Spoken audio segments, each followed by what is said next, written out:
গাছ পাকা আম সারা বছর খেতে চান? বাজার থেকে আনা কেমিক্যাল যুক্ত নয়, একদম গাছ পাকা সুগন্ধি আম সারা বছর সংরক্ষণ করুন একেবারে সহজে। যে কোনো কাগজে মুড়ে পলি ব্যাগে ভরে ফ্রিজে রাখুন অথবা টুকরো করে এয়ারটাইট বক্সে ডিপ ফ্রিজে রাখলে বছরের পর বছর আমের আসল স্বাদ পাবেন। আম কিভাবে নির্ধারণ করবেন? হ্যাঁ, আম সংরক্ষণ করতে হলে প্রথমে আমগুলোকে ভালোভাবে নির্ধারণ করতে হবে। আপনি বেশি নরম জাতীয় আম কিন্তু সংরক্ষণ করলে এটি তেমন ভালো থাকে না। তাই দেখুন, আমি যে পরিমাণ আমগুলো নিয়েছি এখানে, এই আমগুলো কিন্তু অনেকটা শক্ত, অর্থাৎ এগুলো কিন্তু 1-2 দিন রাখার পর পেকে যাবে। তাই আমি এই ধরনের শক্ত আম নির্ধারণ করে নিয়েছি। তো আপনারা অবশ্যই সংরক্ষণ করার ক্ষেত্রে এই বিষয়টা অবশ্যই মাথায় রাখবেন। এটি একটু যেন শক্ত থাকে, একেবারে নরম যেন না থাকে। আমি এখন এই আমগুলোকে পানির মধ্যে ডুবিয়ে রাখবো। ডুবিয়ে কিছুক্ষণ রেখে এরপর এগুলোকে ঘষে ঘষে খুব ভালোভাবে পরিষ্কার করে নেব। আর পরিষ্কার করার পর এটি যে কোনো ধরনের টাওয়াল দিয়ে আপনি এগুলোকে খুব ভালোভাবে মুছে নিতে হবে, যেন আমের গায়ে কোনো রকম পানি লেগে না থাকে। একেবারে পানিটা মুছে তারপর আমগুলোকে শুকনো করে নিতে হবে। অমৃতের মতো মিষ্টি স্বাদ বছরের 12 মাস এই পদ্ধতিতে সংরক্ষিত গাছ পাকা আম দিয়ে বানান মিল্কশেক, জুস, আমের ভর্তা, আম দই বা মিষ্টি। সারা বছর নিজের হাতে সংরক্ষিত নিরাপদ ফল খেতে পারবেন। নষ্ট হবে না, স্বাদও যাবে না। কাগজে মুড়িয়ে পলিব্যাগে রাখলে রং ও সুগন্ধ বজায় থাকে, আর এয়ারটাইট বক্সে টুকরো করে ডিপ ফ্রিজে রাখলে পোকা বা ফাঙ্গাস হয় না। তো আমি আমগুলোকে এভাবে সুন্দর করে সবগুলোকে ভালোভাবে একটি গামছা দিয়ে বা সুতির একটা কাপড় দিয়ে ভালোভাবে মুছে তারপর আমি একপাশে রেখে দিয়েছি। বাতাসে গায়ের আমের পানিটা শুকিয়ে আসছে। তো অন্যদিকে আমি এখন এখানে কিছু কাগজ, যেগুলো আমাদের অব্যবহৃত থাকে বাসায়, পেপার অথবা যে কোনো কাগজ দিয়ে, দেখুন এভাবে কাগজটা বিছিয়ে এরপরে এই আমটা এর ভেতরে দিয়ে খুব সুন্দর করে মুড়িয়ে নিতে হবে। আপনারা যারা আমার এই ভিডিওটি দেখছেন একটু ধৈর্য সহকারে পুরো ভিডিওটি দেখুন, তাহলে কিন্তু একেবারে খুবই সহজে এই আমগুলো সংরক্ষিত করতে পারবেন। দেখুন আমি এত ভালো করে কাগজে মুড়িয়ে রেখেছি যেন কোনোভাবে বাতাস এর ভেতরে না ঢুকে। খুব ভালোভাবে যে কোনো পেপার দিয়ে আপনারা মুড়ে নিতে পারবেন। আর এরকম করে আমি প্রত্যেকটা আম খুব ভালোভাবে মুড়ে নেব। সারা বছর নিরাপদ সুস্বাদু আম কিন্তু খেতে পারবেন যদি এই প্রসেসিংটা ফলো করেন। বাজারে অমৌসুমে চড়া দামে কিনতে আর হবে না। কেমিক্যাল ও ফরমালিন মুক্ত আম খাওয়ার নিশ্চয়তা থাকবে। তো দেখুন আমি অলরেডি এখানে আমগুলোকে খুব ভালোভাবে কাগজে মুড়িয়ে নিয়েছি। এরপর একেবারে বাতাস যেন বের না হতে পারে এরকম খুব ভালো মানের একটা পলি ব্যাগ নিয়ে এর ভেতরে এই আমগুলোকে আমি ঢুকিয়ে নিচ্ছি। নিয়ে খুব ভালোভাবে মুখটা বেঁধে দিচ্ছি। দেখুন আমি কিন্তু একেবারে সহজ পদ্ধতিটা আপনাদের জন্য শেয়ার করছি। তো আপনারা একবার দেখার পর কিন্তু আপনারা বাসায় এই প্রসেসিংটা ফলো করতে পারেন। এখন আমি একবার পলি ব্যাগ দিয়ে এগুলোকে বেঁধে নেওয়ার পর আরও একটি মোটা টাইপের পলি ব্যাগে আমি এগুলোকে মুড়ে নিয়েছি।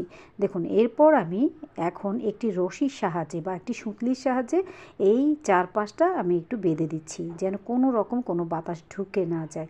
আর এটি এই প্রসেসিংয়ে করলে কিন্তু এর ভেতরে কোনো রকম আইস কিন্তু জমবে না, আর পানিও কিন্তু জমবে না। একেবারে যেরকম ফ্রেশ আম আমি রেখে দিচ্ছি ঠিক এই রকম ফ্রেশ আম কিন্তু আপনারা যে কোনো সময় বের করে খেতে পারবেন। সেটা 1 মাস হোক, 2 মাস হোক, 6 মাস হোক, বছর হোক, অন্ততপক্ষে নিশ্চিতভাবে একটা বছর ভালোভাবে এই আমটা খেতে পারবেন। তো এখন আমি এই রকম আমটি বেঁধে নেওয়ার পর এখন আমি এই ডিপ ফ্রিজে এই আমটি রেখে দিচ্ছি। দেখুন আমি আপনাদেরকে কিন্তু স্টেপ বাই স্টেপ এই ভিডিওতে সব কিছু দেখিয়ে দিচ্ছি, যেন আপনারা কোনো রকম সমস্যায় পড়তে না হয়। আমের মৌসুম শেষ হলেও আমের স্বাদ ও সুগন্ধ পাওয়া যাবে যদি আপনি আমার এই পদ্ধতিটি ফলো করেন। স্বাদ, রং এবং পুষ্টিগুণ অনেকাংশে অটুট থাকবে। এখন আমি আপনাদেরকে দ্বিতীয় পদ্ধতিটি দেখিয়ে দিচ্ছি। দ্বিতীয় পদ্ধতিটির ক্ষেত্রেও কিন্তু আপনি প্রথমে আমটা নির্ধারণ করতে হবে। তো আমটা আপনি প্রথমে কিভাবে নেবেন আমি আপনাদেরকে প্রথমে বলেছিলাম, ঠিক একই প্রসেসিংয়ে, অর্থাৎ আমটা কিন্তু একটু শক্ত হতে হবে, বেশি নরম হলে এই আম কিন্তু সংরক্ষণ করলে কিন্তু বেশি দিন ভালো থাকে না। তো যাই হোক, আমি একটু শক্ত টাইপের আম নিয়েছি। এখন এগুলোকে একই প্রসেসিংয়ে এগুলোকে খুব ভালোভাবে পানিতে ভিজিয়ে এরপর এগুলোকে ধুয়ে নেব। ধুয়ে তারপর আমি এগুলোকে একটি যে কোনো হাঁড়ি পাতিল ধোয়ার একটি টাওয়াল দিয়ে আপনি এটাকে ঘষে ঘষে পরিষ্কার করে নিতে পারবেন, কারণ আমের গায়ের উপরে যে কালো অংশটা থাকে তো এগুলো অনেক সময় একটু ময়লা হয়ে থাকে, তো যার কারণে একটু ঘষে ঘষে ধুয়ে পরিষ্কার করে নিতে হবে। তো আপনারা যারা আমার ভিডিওটি দেখছেন অবশ্যই ভিডিওটি দেখার সময় একটি লাইক দিয়ে দেবেন, আর আপনারা আমার এই ভিডিওটি দেখার পর কতটা উপকৃত হচ্ছেন তা আমাকে অবশ্যই কমেন্ট করে জানাবেন। আশা করছি আপনাদের উৎসাহ পেলে আমি নতুন আরও কিছু ভিডিও শেয়ার করতে পারবো। তো আমি অলরেডি আমটা ভালোভাবে আবারও ধুয়ে নিয়েছি। ধুয়ে আমি যে টেবিলের মধ্যে এই দ্বিতীয় পদ্ধতিটি, অর্থাৎ আমি এখন এই আমগুলোকে টুকরো করে তারপর আমি সংরক্ষিত করব। তো আমি এখন টেবিলটা ভালোভাবে মুছে নিয়েছি। এখন একটি টাওয়াল দিয়ে আমি ভালোভাবে এগুলোকে মুছে নিচ্ছি, যেন আমের গায়ের উপরে পানিটা লেগে না থাকে। ঠিক একই প্রসেসিংয়ে যেন খুব একটু যত্ন সহকারে পরিষ্কার করতে হবে। তো বাচ্চাদের খাবারের জন্য নিরাপদ এবং পুষ্টিকর উপাদান হিসেবে ব্যবহার করতে পারবেন, আর সময় সাশ্রয় হবে। হুট করে আমের শেক বা জুস তৈরি করতে পারবেন। কেমিক্যাল ও ফরমালিন মুক্ত আম খাওয়ার নিশ্চয়তা থাকবে। আমগুলোকে এখন আমি খোসাসহ কেটে নিব। তো আপনারা চাইলে খোসা ছিলেও কিন্তু নিতে পারেন, তবে আমি খোসা সহকারে নিতে পছন্দ করি। আর এই ধরনের খোসা সহকারে আম সংরক্ষিত করলে কিন্তু একটু শক্ত থাকে আর খেতেও কিন্তু অনেক ভালো লাগে। তো আপনারা অবশ্যই আমার এই পদ্ধতিটা ফলো করবেন। এটা বারবার বলছি এই জন্যই, কারণ এটা সবচেয়ে সহজ পদ্ধতি, আর এটা কিন্তু আমি নিজে পরীক্ষিত, অনেক ট্রাই করেছি। তো দেখলাম যে যেরকম আম রেখেছিলাম ঠিক ওই রকম পরিপূর্ণ আম আমি প্রায় 6 মাস 1 বছর পর এগুলো ব্যবহার করে দেখেছি যে পরিপূর্ণ স্বাদ রয়েছে, আর কিন্তু খেতেও কিন্তু পরিপূর্ণ টেস্ট পাওয়া যায়। আমের মৌসুম শেষ হলেও আমের স্বাদ ও সুগন্ধ তো পাবেনই, আর এর স্বাদ, রং এবং পুষ্টিগুণ অনেকাংশেই অটুট থাকবে। সংরক্ষণের মাধ্যমে অর্থের সাশ্রয় ও খাবারের অপচয় কমানো যাবে। যে কয়টি আম আমি সংরক্ষিত করব এগুলোকে আমি স্লাইস করে নিয়েছি। আমি কিন্তু এখানে আমের বড়াটা সহ নিয়ে নিয়েছি। তো আপনারা চাইলে এই আমের বড়াটা বাদ দিয়েও শুধু টুকরো করেও রাখতে পারেন। তো আমার কাছে ভালো লাগে আমের বড়া খেতে, তাই আমি আমের বড়াটা সহ সংরক্ষিত করেছি। তো এখন আমি একটা এয়ারটাইট বক্স নিয়েছি। এখন এই এয়ারটাইট বক্সের মধ্যে আমগুলো সংরক্ষিত করব। তো প্রথমে আমি এখানে একটি পাতলা পলি ব্যাগ দিয়ে দিচ্ছি। তো আপনারা অবশ্যই পলি ব্যাগটা পরিষ্কার হতে হবে, আর এভাবে আমি যেভাবে বিছিয়ে দিয়েছি বাটির মধ্যে ঠিক এভাবে করে দেবেন। এরপর এর উপরে সামান্য চিনি ছিটিয়ে দেবেন, কারণ চিনিটা দিলে আমটা অনেক ফ্রেশ থাকে আর টেস্টটাও কিন্তু পরিপূর্ণ পাওয়া যায়। তো এখন এই চিনিটুকু দেওয়ার পর এর উপরে আমি একটি এখানে টিস্যু পেপার বিছিয়ে দিয়েছি। টিস্যু পেপারটা দেওয়ার পর এখানে আবারও সামান্য পরিমাণ চিনি ছিটিয়ে দিয়েছি। এখন আমি এখানে আমের টুকরোগুলো সবগুলো এই টিস্যুর উপরে দিয়ে দিচ্ছি।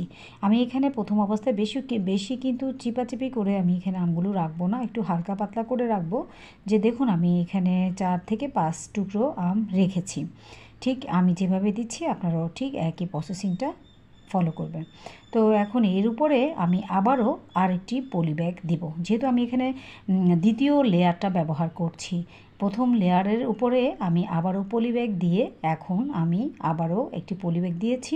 দিয়ে আমি এখন এর উপরে আরেকটি টিস্যু পেপার দিয়ে দিচ্ছি। টিস্যু পেপার দেওয়ার পর এখানে ঠিক একই প্রসেসিংয়ে, অর্থাৎ প্রথম লেয়ারের সময় যেরকম আমি সামান্য টিস্যুর উপরে চিনি ছিটিয়ে দিয়েছিলাম, এখনও দ্বিতীয় লেয়ারের উপরে আমি সামান্য চিনি ছিটিয়ে দিয়েছি। দেওয়ার পর আমি বাকি টুকরো করা যে আমগুলো রয়েছে এই আমগুলো এর উপরে আমি দিয়ে দেব। তো বুঝতেই পারছেন কত সহজে এই আমগুলো সংরক্ষণ করা যায়। তো আপনারা চাইলে কিন্তু একই প্রসেসিংয়ে যে কোনো ফ্রুট আপনারা সারা বছর যদি খেতে চান তাহলে কিন্তু এই প্রসেসিংটা অবলম্বন করতে পারেন যে কোনো ফ্রুটসের ক্ষেত্রে।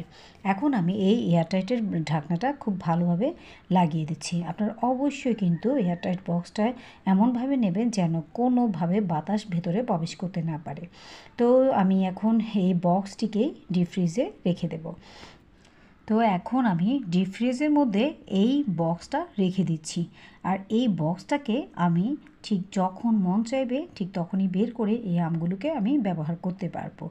যে সকল শুভাকাঙ্ক্ষী বন্ধুরা আমার ভিডিওটি প্রথম থেকে শেষ পর্যন্ত দেখেছেন তাদেরকে জানাচ্ছি অনেক অনেক আন্তরিক শুভেচ্ছা। আর আপনারা এই প্রসেসিংটা আপনাদের কেমন লেগেছে তা অবশ্যই কমেন্ট করে জানাবেন।